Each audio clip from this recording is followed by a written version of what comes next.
Hey guys, this is going to be my full in-depth review of the Finevu CR-2000G. So this is a 2-channel dash camera with full HD in both front and back. So lots of people have been excited to get a full HD 2-channel system front and back. This is the first one I've had with both full HD, so I was very excited to test it out. This camera was actually provided to me by BlackboxMyCar. BlackboxMyCar.com is an online retailer that sells dash cameras and dash camera accessories. They also have a YouTube channel with lots of great videos, reviews, walkthroughs, and actual dash camera footage, so I would go check them out. So I'm going to try to cover everything I can about this camera, including how I installed the camera, a full walkthrough of the menu, the Finevu software, and my pros and cons about this camera. The first thing I noticed about this camera is how high quality it looks. It feels very sturdy, has a really nice 2.4 megapixel Sony CMOS sensor, and it looks like it has a brushed aluminum side.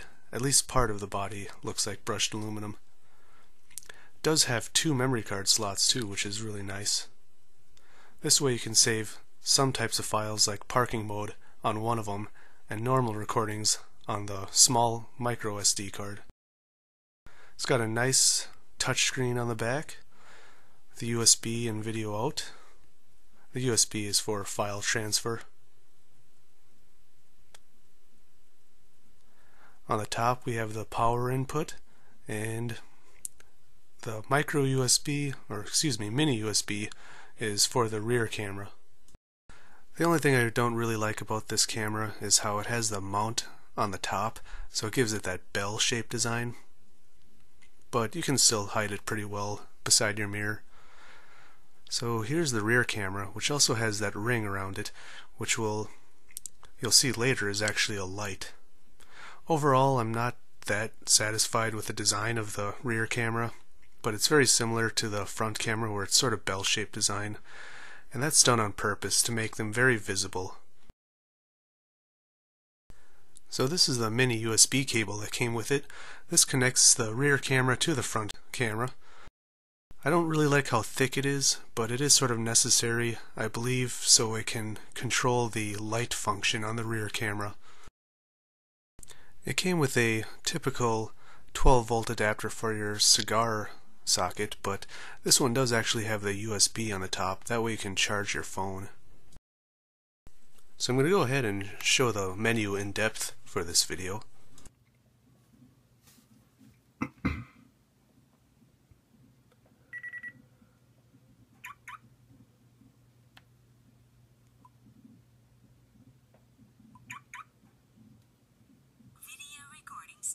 You can customize the front and rear resolution and frame rate.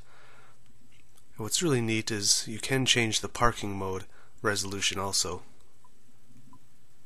It does even have a zoom feature. Also, each front and rear camera you can edit the sharpness, brightness, night brightness, and turn on or off the wide dynamic range.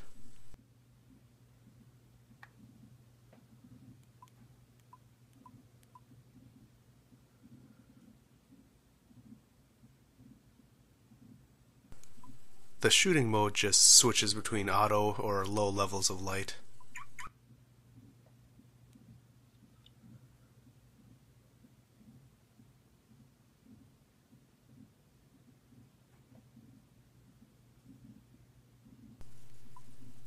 So again, the rear camera settings are the same as the front camera.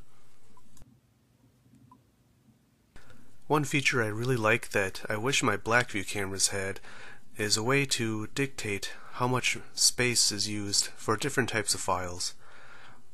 So here it has a micro SD slot and the SD slot, and you can change the ratio, such as normal 70% or event 30%. That way, if you only want to save events or find those to be more important, you can save a lot more, and then you don't have to delete them as often. If you use the other slot, you can save the parking motion and parking event files to the second memory card. That'll give you extra space. So here you can see I'm not actually using a regular SD card, I'm just using one of my micro SD cards in an adapter.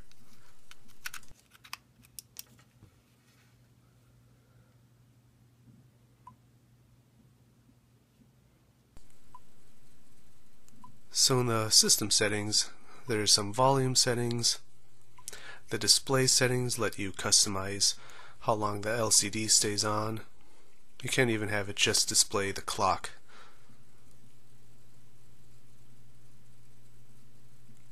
The beginning screen option just dictates what the camera is going to show when the camera turns on. By default, it's just going to be on front camera.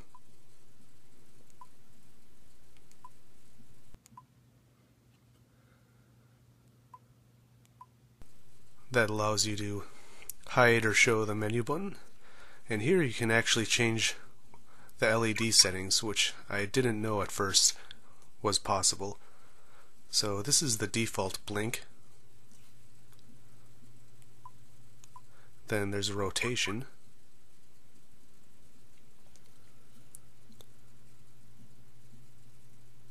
But I just leave it off.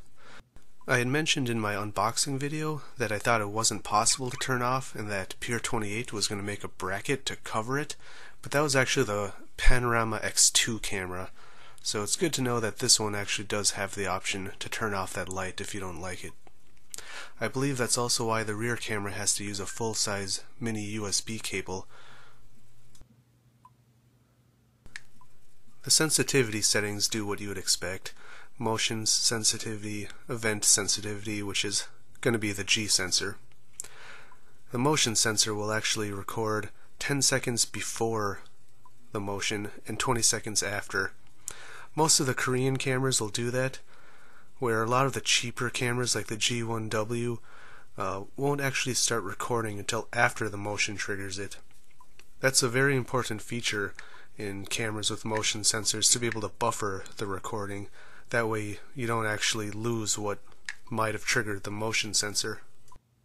LWS stands for Lane Departure Warning System. This is something I didn't know the camera actually had, but it'll actually give you a warning if you're drifting out of your lane or once you hit a certain speed. But my firmware only lets me use kilometers per hour, so you would probably have to download an English or US firmware to get miles per hour. And of course the camera does actually let you watch your video files since it has this screen. It does sort it nicely between normal, parking, event recordings. That way you can easily find what you're looking for.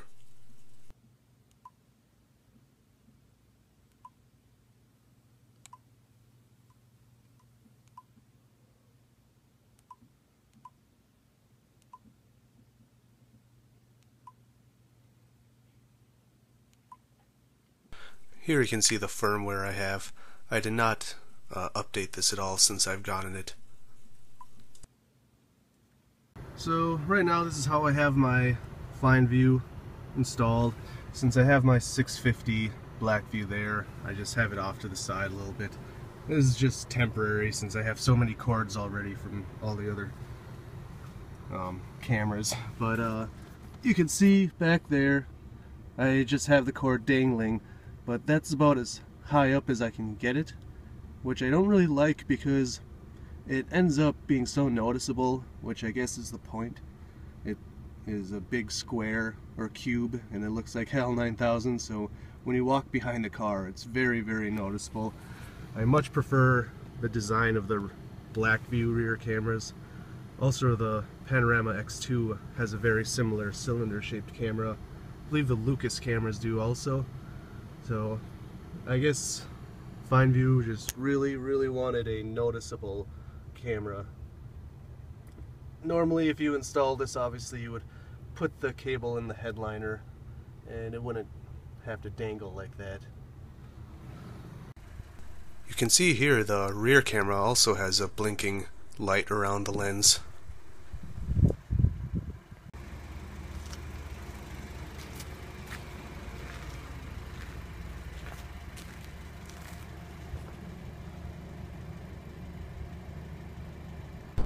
So I'm going to go ahead and show a collection of footage I've shot recently.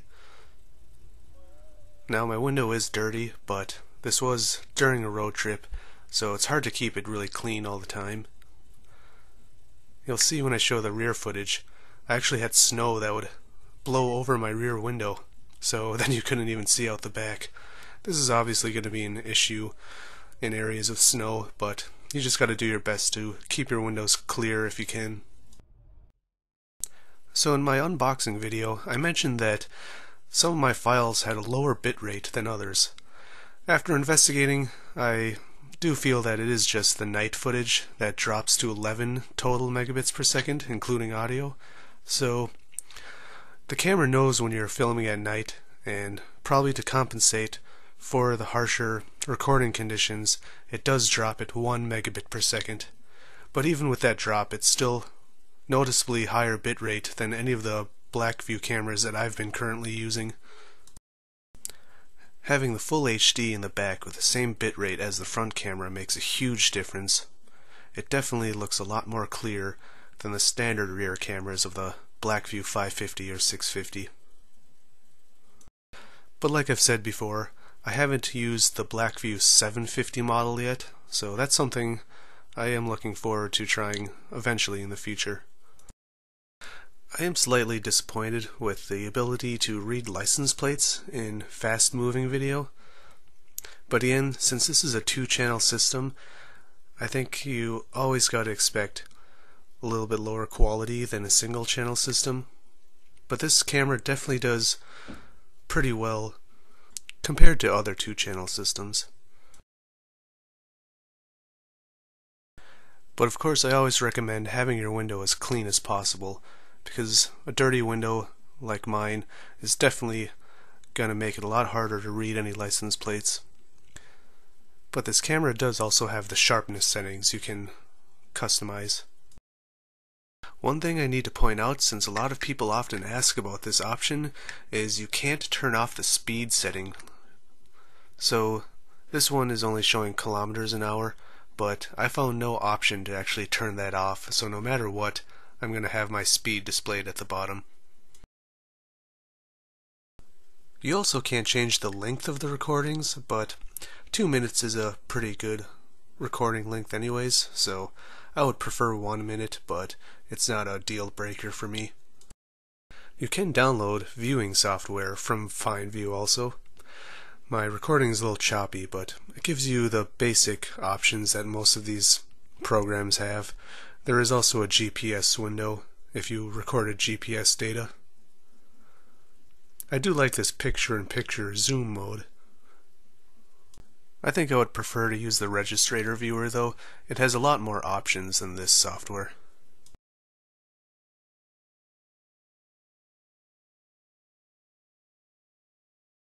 So I do really like this camera.